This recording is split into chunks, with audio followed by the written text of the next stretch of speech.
Hello friends, आपल्या सर्वांची आवडती मालिका हळद रुसली कुंकू हसलं या मालिकेच्या आजच्या मंगळवार 28 एप्रिलच्या एपिसोडमध्ये आजपर्यंतचा एकदम भारी ट्विस्ट आला आहे. आजपर्यंत कृष्णाने फक्त बाळजाबाईची जिरवली होती, पण आज कृष्णाने चक्क आमदाराची सुद्धा जिरवली.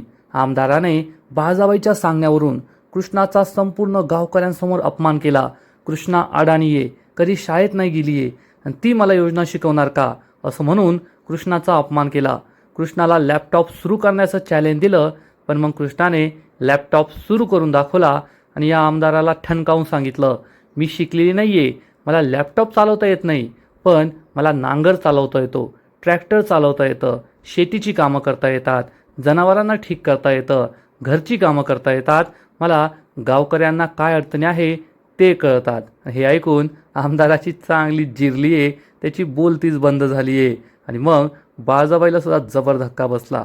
मग हे सगळं घडलं तरी कसं, हे जाणून घेण्यासाठी हा व्हिडिओ शेवटपर्यंत नक्की पहा. फ्रेंड्स, आजच्या एपिसोडच्या सुरुवातीलाच कृष्णा देवी आईची आरती करते आणि त्याच वेळेस अनुसया तेथे येते. कृष्णा ही अनुसयाला आवाज देते, सासूबाई या आरती घ्या. अनुसया आरती घेणार इतक्यात बाळजाबाई तेथे येते आणि कृष्णाला हाक मारते, थांब कृष्णे. आणि बाळजाबाई पुढे येते, अनुसयाकडे रागारागाने पाहते आणि म्हणते, कृष्णे, या घरची मालकीन मी आहे, म्हणून आरती घेण्याचा पहिला मान माझा.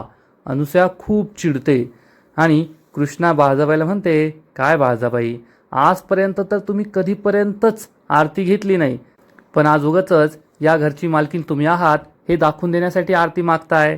अनुसया म्हणते, बाळजा, तू जरी या घरची मालकी नसली ना तरी मी येथे आधी आले होते, पूजेचं ताट आधी माझ्यासमोर आलं म्हणून आरती मीच घेणार. बाळजाबाई चिडून म्हणते, तू येथे आधी आली की नंतर आली त्याचा फरक पडत नाही, तू या घराची 2 वर्षांची भाडेकरू आहे हे लक्षात ठेव आणि मी मालकीने हे सुद्धा लक्षात ठेव.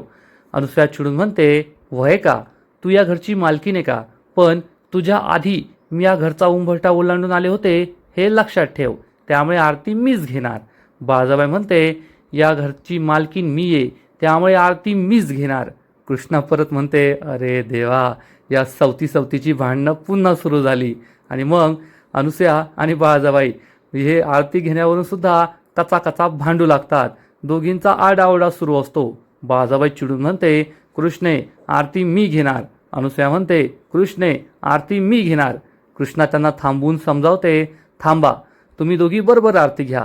तर बाळजाबाई चिडून म्हणते, ए कृष्णे, तू माझी आणि अनुसयाची बराबरी करतेस का, माझ्या नखाची तरी सर आहे का तिला. तर अनुसया चिडून म्हणते, वय कृष्णे, तू या बाळजाची आणि माझी बराबरी करते का, ही बाळजा आहे ना एक नंबरची कपटी, कारस्थानी, दुसऱ्याचा हक्क लुबाडणारी चोरटी आहे चोरटी. हे घर चोरलं आणि आता घरावर हक्क दाखवतीये. बाळजाबाई चिडून म्हणते, ए अनुसये, मला चोर नाही बोलायचा, नीट बोलायचा. अनुसया म्हणते, ए गप, चोरटीला चोरटीने बोलणार तर काय मोरनी बोलणार की काय.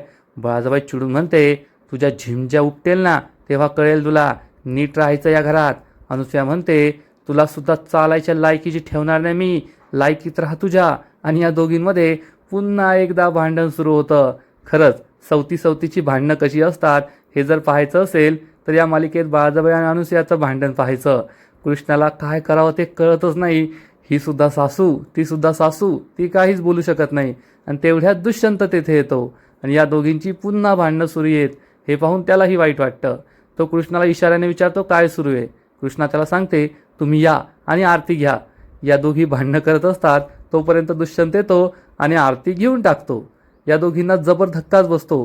कृष्णा म्हणते, पाहिलं का, दोघींच्या भांडणात तिसऱ्याचा लाभ, यालाच म्हणतात.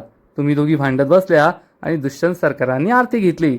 चला, आता तुमचा पहिला नंबर तर येऊ शकत नाही, मग एकीचा दुसरा आणि एकीचा तिसरा, सांगा कोण दुसरा नंबर घेणार.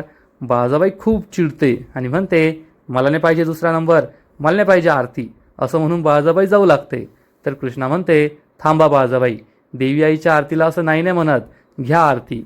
बाळजाबाई नाईलाजाने देवी आईची आरती घेते आणि मग कृष्णा अनुसयाला आरती घ्यायला सांगते. अनुसया सुद्धा आरती घेते, पण या दोघी सवती पुन्हा एकमेकींकडे रागारागाने पाहतच असतात. दोघींच्या डोळ्यात हिला खाऊ की गिळू, हिचं काय करू असंच असतं. आणि बाळजाबाई मनात विचार करते, कृष्णे, आज तू मला आरती करू दिली नाही, आरती घेऊ दिली नाही, पण उद्यापासून तू माझ्या दिमतीला लागणार आहे, उद्यापासून तुला माझीच सेवा करावी लागणार, असा विचार करून बाळजाबाई खूप खुश होते. आणि मग थोड्या वेळानंतर बाळजाबाई तिच्या रूममध्ये येऊन बसते. काल तिच्या पाहायला लागलंय का आम्ही ती लंगडत लंगडत कशी बशी येऊन बसते. दलपत तेथे येतो आणि विचारतो, काय व बाळजाबाई, तुम्ही तर चक्क 50 किलो पेढ्यांची ऑर्डर दिली आहे, काय खास आहे? तर बाळजाबाई सांगते, ओ दलपत भाऊजी, मी तर आहे ना दिवाळी साजरी करणार आहे, आता संपूर्ण गावाला पेढे वाटायचे. दलपत विचारतो, पण नेमकं झालंय तरी काय, आज तुम्ही काय करणार आहे?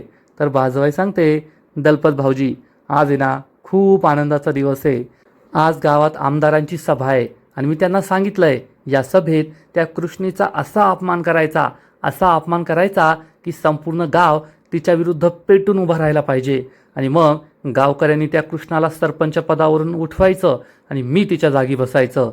आज गावचं सरपंच पद पुन्हा बदलणार आहे आणि ही सुलोचना रांगणे पाटील त्या सरपंच पदावर विराजमान होणार आहे.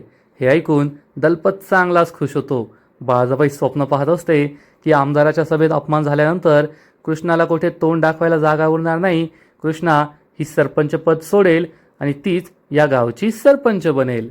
आणि इकडे कृष्णा आमदाराच्या सभेसाठी तयार होत असते, पण ती खूप टेन्शनमध्ये असते. दुष्यंत तेथे येतो आणि म्हणतो, कृष्णा, छान दिसतेस तू, पण चेहऱ्यावर एवढं टेन्शन का दिसतंय, काय झालंय? तर कृष्णा सांगते, अहो, मला खूप भीती वाटते, आजच्या सभेत काही वंगाळ तर होणार नाही ना? दुष्यंत तिला समजावून सांगतो, कृष्णा, तुला किती वेळेस सांगितलंय, काही वंगाळ होणार नाही, सगळं चांगलं होईल, पॉझिटिव्ह विचार करायचा, निगेटिव्ह विचार करायचा नाही. कृष्णाला काही कळत नाही तर दुष्यंत सांगतो, नेहमी चांगला विचार करायचा की चांगलंच घडेल. कृष्णा म्हणते, हो दुष्यंत सरकार, मी तसा विचार करतीये की चांगलं घडेल, पण मनात थोडी धाकधूक वाटतीये. दुष्यंत तिला समजावून सांगतो, कसली धाकधूक वाटतीये की काहीतरी वाईट घडेल? घडून घडून काय घडणार आहे कृष्णा? आपल्या आयुष्यात जेवढं वाईट घडून गेलंय त्यापेक्षा जास्त वाईट तर घडणार नाही ना. मागील काही दिवसांमध्ये आपण एवढं काही पाहून ठेवलंय की यापेक्षा काही वाईट घडेल असं मला काही वाटत नाही. कृष्णाला सुद्धा हे पटतं. दुष्यंत तिला समजावून सांगतो, नको काळजी करू, जे काही होईल ते चांगलंच होईल आणि गावच्या भल्यासाठीच होईल. आणि तू आहेस ना, गावकऱ्यांनी तुला याच विश्वासाने निवडून दिलंय की तू गावाचं भलं करशील, मग गावाचं भलं नक्की होईल आणि गावकरी सुद्धा तुझी साथ देतील, काळजी करू नको. कृष्णाला हे पटतं आणि कृष्णा दुष्यंतला घट्ट मिठी मारते. आणि इकडे बाळजाबाई तिच्या रूममध्ये असते. तेवढ्यात आमदाराचा तिला कॉल येतो. बाळजाबाई फोन उचलते तर आमदार म्हणतो, ओ बाळजाबाई, मी तुमचं काम करतोय, पण तुम्ही माझं काम कधी करणार? बाळजाबाई विचारते, कोणतं काम? तर आमदार म्हणतो, ओ बाळजाबाई, असं काय करताय? तुम्हाला माहीत नाही आहे का, कोणतंही काम करायचं म्हटल्यावर पैसा लागतो, पैशाशिवाय आजच्या जगात कोणतंच काम होत नाही. तर बाळजाबाई म्हणते, ओ आमदार साहेब, ते मला माहिती आहे, तुम्ही माझं एवढं काम तर करा. अहो, तुम्हाला पैशाने आंघोळ घालेल, आंघोळ, तुम्ही काळजी करू नका, तुम्हाला हवा तेवढा पैसा ओतेल मी, पण मी जे सांगते तेवढं काम व्हायला पाहिजे. आमदार म्हणतो, ठीक आहे, आणि बाळजाबाई फोन कट करते. बाळजाबाईला फुल कॉन्फिडन्स असतो की आज आमदार गावात नक्कीच कृष्णाचा अपमान करेल आणि मग सरपंचपद आपोआपच माझ्याकडे चालत येईल. थोड्या वेळानंतर गावातील ग्रामपंचायत कार्यालयामध्ये आमदाराच्या सभेची सगळी तयारी झालेली असते. कृष्णा, दुष्यंत, बंब्या, समर, अनुसूया जमलेले असतात. गावकरी सुद्धा तेथे जमलेले असतात. आणि तेव्हा आमदार साहेबांची गाडी तेथे पोहोचते. कृष्णा, दुष्यंत, समर हे सगळे आमदाराचं स्वागत करायला जातात. कृष्णा आणि दुष्यंत तर फक्त नमस्कार करतात, आमच्या गावात तुमचं स्वागत आहे असं म्हणतात. पण समर अतिशहाणपणा करतो आणि त्यांना पुष्पगुच्छ देतो आणि म्हणतो, आमदार साहेब, तुमचं आमच्या गावात खूप खूप स्वागत. असं पुष्पगुच्छ देऊन स्वागत केलं ना तर छान वाटतं. पण कृष्णाला मात्र हे पटत नाही. कृष्णा म्हणते, कसं आहे ना आमदार साहेब, आम्ही गावात एक नवीन पद्धत सुरू केली आहे. गावात कुणीही पाहुणे आले, राजकारणी आले तर त्यांना पुष्पगुच्छ किंवा फुलं नाही द्यायची, कारण एक दिवसानंतर ती सुकून जातात आणि त्याचा काही फायदा होत नाही, वायफळ खर्च होतो ना, म्हणून आम्ही ही पद्धत बंद केली आहे. आमदाराला खूप राग येतो. आमदार चिडून म्हणतो, अरे वा, तुमचे विचार तर खूपच पुढारलेले आहेत. कृष्णा म्हणते, हो हो. कृष्णा आणि दुष्यंत म्हणतात, आम्हाला तयारी करायची आहे, आम्ही येतो, असं म्हणून हे दोघे निघून जातात. तर समर हा आमदाराला नमस्कार करतो आणि सांगतो, नमस्कार आमदार साहेब, मी समर रांगणे पाटील. आमदार म्हणतो, समर रांगणे पाटील म्हणजे आढळरावांची पहिली पैदाईश. हे ऐकून समरला खूप राग येतो. समर म्हणतो, होय आमदार साहेब, मी रांगणे पाटलांचा खरा वारस. आणि हे तुम्ही नेहमी लक्षात ठेवा. काही मदत लागली ना तर मला एक फोन फिरवायचा, तुमचं काम लगेच होऊन जाईल. आमदार म्हणतो, ठीक आहे, मी माझ्या पीएला सांगतो, त्याला तुमचा नंबर देऊन ठेवा, नक्कीच फोन करेल. आणि मग समर आमदाराजवळ येतो आणि म्हणतो, कसं आहे ना आमदार साहेब, हे कृष्णा आणि दुष्यंत आहे ना, दोघे बिंडोके. त्यांना असं वाटतं की समाजाचं भलं करण्याचा ठेका त्यांनीच घेऊन ठेवला आहे. पण मी त्यांच्यासारखा नाही आहे. मी प्रॅक्टिकल विचार करणारा माणूस आहे. त्यामुळे तुम्हाला माझ्यावर विश्वास ठेवायला काहीच हरकत नाही आहे. तुमचं माझ्याकडे लक्ष असू द्या. एखादं कंत्राट वगैरे भेटलं तर पहा. तुम्हाला जेवढी गरज पडेल ना तेवढं आपण सगळं करू. एक हाक मारा, हा समर तुमच्यासमोर उभा राहील. तुम्ही काळजीच करू नका. असं म्हणून समर हा आमदाराच्या गुडबुक्समध्ये जाण्याचा प्रयत्न करतो. आमदार म्हणतो, चालल चालल, लक्षात ठेवील मी तुम्हाला. आमदार आणि आमदाराची बायको निघून जातात. समर चांगलाच खुश होतो की आता मी आमदारासुद्धा आपल्या बाजूने वळवून घेतलंय. आणि मग आमदार आणि आमदाराची बायको दोघेही स्टेजवर येतात. गावकऱ्यांना नमस्कार करतात. गावकरी सुद्धा मोठ्या संख्येने जमलेले असतात. आणि बंब्या सगळ्यांना सांगतो, तर गावकऱ्यांनो, आपले आमदार साहेब येथे आले आहेत आणि आज ते एक महत्त्वाची घोषणा करणार आहेत. तेवढ्यात दलपत तेथे पोहोचतो. बाळजाबाई सुद्धा तेथे येऊन उभी राहते. बंब्या आमदार साहेबांना विनंती करतो की आता तुम्ही तुमचा प्रस्ताव मांडा. आमदार उभा राहतो आणि म्हणतो, नमस्कार गावकऱ्यांनो, राम राम. सगळे गावकरी त्याला राम राम करतात. आणि मग आमदार आपलं भाषण सुरू करतो. गावकऱ्यांनो, आज मी ही तातडीची सभा बोलवली आहे. त्याचं कारणसुद्धा तसंच तातडीचं आहे. कारण आजचं जग हे जलदयुगाचं जग आहे. सगळ्या गोष्टी या पटापट होत असतात आणि आपण सुद्धा त्याप्रमाणेच करायला हवं. कारण हा जगाचा नियमच आहे. जर आपण जग ज्या स्पीडने चालतंय त्या स्पीडने नाही चाललं तर आपण मागे राहून जाऊ आणि सगळं जग आपल्या पुढे निघून जाईल. त्यामुळेच आम्ही गावातील शाळेतील मुलांसाठी एक नवीन योजना आणली आहे. तुम्हीच पहा, मागील अनेक वर्षांपासून गावातील मुलांच्या पाठीवर इतकं मोठं दप्तराचं ओझं असतं. त्यात पुस्तकं असतात, वह्या असतात. या ओझ्याने बिचारी लहान मुलं दबून गेली आहेत.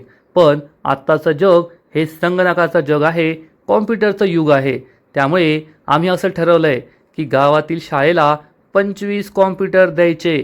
म्हणजे गावातील ही मुलं आधुनिक युगाची कास धरून प्रगती करतील, शिकतील, जगभरात आपल्या गावाचं नाव मोठं करतील. हे ऐकून सगळ्यांनाच आनंद होतो. सगळे टाळ्या वाजू लागतात. पण कृष्णाला हे पटत नाही आणि कृष्णा आमदार साहेबांना म्हणते, माफ करा आमदार साहेब, मी मध्येच बोलतीये, परंतु तुम्ही गावाला आणि गावातील शाळेला संगणक देताय त्याचा काही फायदा होणार नाही. आमदाराला जबर धक्काच बसतो. बाळजाबाईला सुद्धा कळत नाही कृष्णा हे काय बोलतीये. आणि कृष्णा ही आमदार साहेबांना समजावून सांगते, आमदार साहेब, मी असं म्हणत नाहीये की संगणकाचा मुलांना काही फायदा होणार नाही. नक्कीच फायदा होईल आणि आजच्या युगात संगणक शिकणं खूप महत्त्वाचं आहे. पण त्याआधी मूलभूत गरजा पूर्ण होणं महत्त्वाचं आहे. तुम्ही आजच्या परिस्थितीत संगणक जरी दिले तरी ते धूळ खातच पडून राहतील. कारण गावच्या शाळेला नीट इमारत नाही आहे, छप्पर चांगलं नाही आहे, पावसाळ्यात पाणी गळतं. त्याचबरोबर गावातील मुलांना बसण्यासाठी चांगले बाकडे नाही आहे. सगळ्यांची तोडफोड झाली आहे. हे ऐकून आमदाराला मोठा धक्काच बसतो. आमदार खूप चिडतो. कृष्णा ही समस्यांचा पाढाच वाचते. आमदार साहेब, तुम्ही संगणक द्याल, पण ते संगणक चालवण्यासाठी शिक्षक तरी आहेत का? 8वीच्या वर्गापर्यंत फक्त 2 शिक्षक आहेत. म्हणजे 8 वर्ग आणि फक्त 2 शिक्षक. मग ते मुलांना शिकवतील तरी कसे? मुलांच्या शिक्षणाची आबाळ होतीये. एवढंच नाही तर शाळेमध्ये लाईट जात राहते. संपूर्ण गावाची तीच परिस्थिती आहे. मग ते संगणक चालवणार तरी कसे? तुम्ही त्याची व्यवस्था केली पाहिजे. शाळेमध्ये मुलांना प्यायला पाणी नाही आहे, पाणवठा चांगला नाही आहे, कूलर नाही आहे. तुम्ही त्याची व्यवस्था केली पाहिजे. शाळेमध्ये पंखे नाही आहे. आता उन्हाळ्यात मुलांना किती त्रास होतोय. तुम्ही आधी त्याची व्यवस्था करायला पाहिजे. मला असं वाटतं की आधी या सगळ्या मूलभूत गरजा पूर्ण व्हायला पाहिजे आणि मग आपण आधुनिक युगाची कास धरूया, मुलांना संगणक देऊया, त्यांना संगणक शिकूया. म्हणजे त्यांनासुद्धा ते शिकायला आवडेल आणि ते नक्कीच प्रगती करतील. संपूर्ण गावकऱ्यांना हे पटतं. आमदार खूप चिडतो. कृष्णा गावकऱ्यांना विचारते, काय मग गावकऱ्यांनो, मी बरोबर बोलते ना? माझं काही चुकत असेल तर नक्कीच सांगा. आणि मग सगळे गावकरी हो हो हो, कृष्णी एकदम योग्य बोलतीये, कृष्णी एकदम योग्य बोलतीये असं म्हणून टाळ्या वाजू लागतात. आमदार खूप चिडतो आणि म्हणतो, वा रे वा, आता ही अडाणी सरपंचबाई मला शिकवणार का की कोणती योजना कशी राबवायची ते. हे ऐकून कृष्ण आणि दुष्यंतला जबर धक्काच बसतो. आमदार चिडून म्हणतो, सरपंचबाई, तुमचं शिक्षण किती झालंय सांगा बरं? कितवी शिकले आहात तुम्ही? 12वी? 15वी? कृष्णा नजर खाली झुकवते, कारण आपल्या सगळ्यांना माहिती आहे की कृष्णा कधी शाळेतच गेलेली नाहीये, ती शिकलेलीच नाहीये. आमदार विचारतो, राहू द्या, तेवढं झालं. 12वी 15वी नाही शिकला, मग कमीत कमी 10वी तरी शिकला असेल की नाही? दुष्यंतला खूप राग येतो. कृष्णाकडे या प्रश्नाचं उत्तर नसतं. समर आणि अनुसया तिच्यावर हसू लागतात. बाळाबाई सुद्धा हसत असते. आमदार विचारतो, जाऊ द्या, राहिलं 7वी तरी शिकला की नाही? 4थी? बालवाडी? बालवाडी सुद्धा गेला नाही का? आमदार कृष्णाचा अपमान करत असतो. कृष्ण आणि दुष्यंतला खूप वाईट वाटतं. तर समर आणि अनुसया मात्र राक्षसासारखे हसत असतात.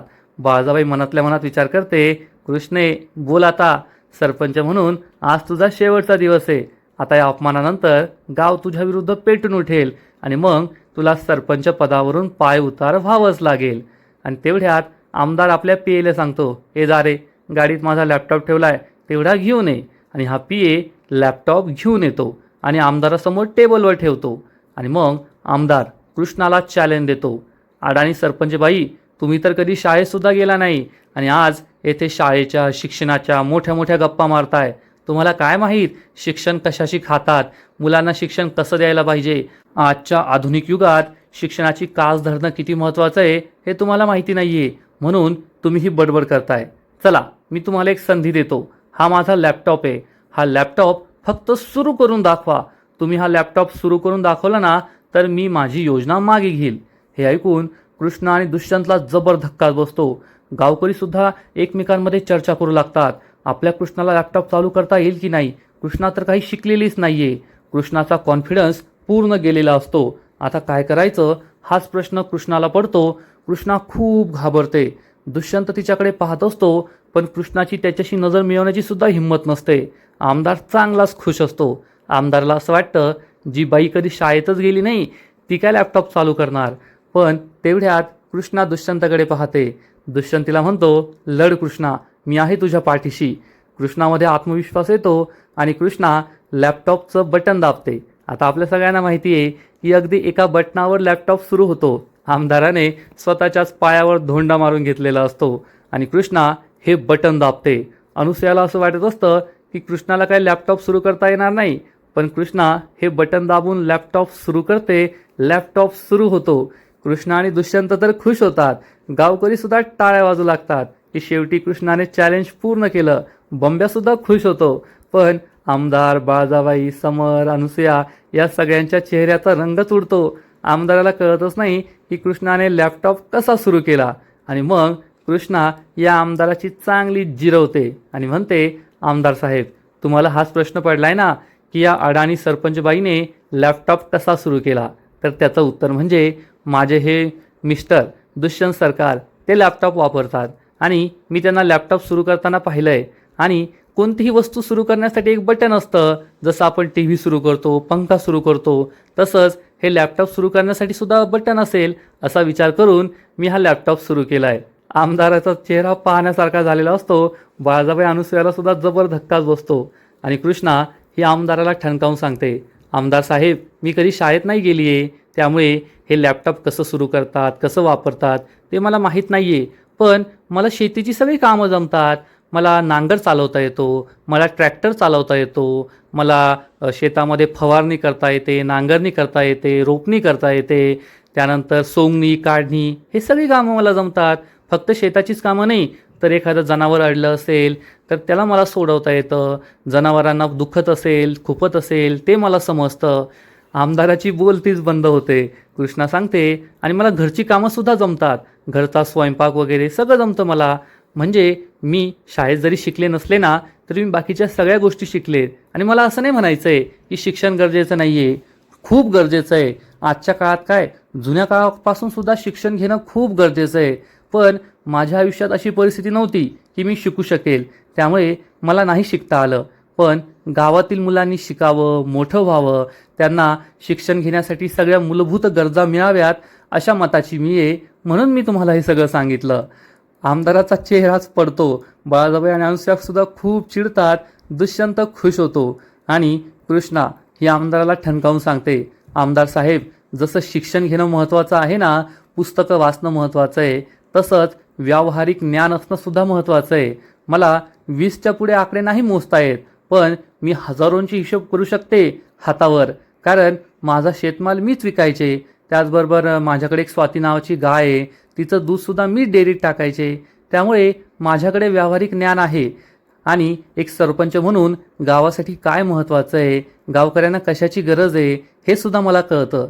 त्यामुळेच मी तुम्हाला सांगतेय की गावाला सध्या संगणकाची गरज नाही आहे, सध्या गावाला रस्त्यांची गरज आहे, विजेची गरज आहे, शेतकऱ्यांना शेतमालाला योग्य भाव मिळण्याची गरज आहे, मुलांना शाळेच्या चांगल्या इमारतीची गरज आहे, पुस्तकांची गरज आहे, शिक्षकांची गरज आहे. आणि मग हे सगळं झाल्यानंतर आपण आधुनिक युगाची कास धरूया. आधीच आपलं गाव हे 16व्या शतकात जगतंय अशी परिस्थिती आहे. आधी त्याला आजच्या युगात आणूया आणि मग भविष्यात नेऊया. आमदाराची बोलतीच बंद होते. सगळ्या गावकऱ्यांना हे पटतं. समर, अनुसूया, बाळासाहेब खूप चिडतात. दुष्यंतला मात्र आपल्या बायकोचा अभिमान वाटतो की खरंच कृष्णा शिकली नाहीये, पण ती किती हुशार आहे. आणि आजचा एपिसोड येथेच संपतो. फ्रेंड्स, हळद रुसली कुंकू हसलं या मालिकेचा आजचा एपिसोड खरंच खूप भारी होता. आमदाराने कृष्णाच्या अडाणीपणाची चेष्टा केली, पण कृष्णाने त्याला चांगली चपराक बसवली, त्याची चांगली जिरवली. लॅपटॉपसुद्धा सुरू केला आणि त्याचबरोबर शिक्षणाचं महत्त्व, आधुनिक युगाचं महत्त्व, पण मूलभूत गरजांचं महत्त्वसुद्धा त्याला समजावून सांगितलं, गावकऱ्यांना समजावून सांगितलं. त्यामुळे बाळासाहेबचा प्लॅन फ्लॉप झालाय एवढं मात्र नक्की. हळद रुसली कुंकू हसलं या मालिकेचा आजचा एपिसोड तर भारी होता, पण पुढील एपिसोड आणखीन भारी असणार आहे. आणखीन मोठा ट्विस्ट या मालिकेत येणार आहे. मग नेमकं घडणार तरी काय? तर फ्रेंड्स, बाळासाहेब खूप चिडलेली असेल आणि कृष्णाचा बदला घ्यायचा म्हणून चक्क गरमागरम पातेलं ती गॅसवर ठेवणार, परंतु कृष्णाऐवजी अनुसूयाच या भांड्याला हात लावेल आणि तिचे हात पोळणार. त्यामुळे अनुसूया खूप चिडेल, बाळासाहेबांशी भांडायला येईल आणि मग या दोघी चक्क एकमेकींचे गळे पकडून मारामाऱ्या करतील. बाळासाहेब अनुसूयाचा गळा असा काही दाबणार की अनुसूया चक्क बेशुद्ध होऊन खालीच पडेल. त्यामुळे कृष्णाला खूप राग येईल आणि कृष्णा बाळासाहेबाला ठणकावून सांगेल, बाळासाहेब, हे तुम्ही अति केलंय. आज जर अनुसूयाबाईंना काही झालं, त्यांना जीव धोक्यात आला, तर मी तुम्हाला सोडणार नाही. तुम्हाला या गोष्टीची शिक्षा मिळेल, एवढं लक्षात ठेवा. बाळासाहेब चिडून म्हणेल, ए जाग, हे घर माझं आहे आणि माझ्याच घरात मला धमक्या देतेस का? मी तुझ्या पोकळ धमक्यांना नाही घाबरत. त्यामुळे दुष्यंत चिडेल आणि म्हणेल, बस झालं हो बाळासाहेब, तुम्हाला लाज नाही का वाटत? तुम्ही चक्क एका दुसऱ्या बाईचा गळा दाबला, तिला मारण्याचा प्रयत्न केला आणि आता वरतून अरेरावी करताय. तुमची ही अरेरावी आम्ही सहन करणार नाही. तुम्ही या घरची मालकी नसाल याचा अर्थ तुम्ही कोणाचाही जीव घेऊ शकता असा होत नाही. आणि दुष्यंतचा हा रुद्रावतार पाहून बाळासाहेबला मोठा धक्काच बसेल की माझ्या पोटचा लेकच मला असं बोलतोय. बाळासाहेब खूप दुःखी होईल. मग आता कृष्णा बाळासाहेबला काय शिक्षा करेल? ही अनुसूया आणि बाळासाहेबांची भांडणं कधी थांबतील हे पाहणं खूप इंटरेस्टिंग आहे. तर फ्रेंड्स, तुम्हाला सुद्धा हळद रुसली कुंकू हसलं ही मालिका आवडते का? नक्कीच कमेंट करून सांगा. आणि या मालिकेचे असेच नवीन नवीन एपिसोड, नवीन नवीन अपडेट सर्वात आधी पाहण्यासाठी व्हिडिओला लाईक करा, शेअर करा, चॅनलला सबस्क्राईब करून बेल आयकॉनवर क्लिक करा, म्हणजे या मालिकेचे नवीन नवीन एपिसोड तुम्हाला सर्वात आधी पाहायला मिळतील. खूप खूप खूप धन्यवाद.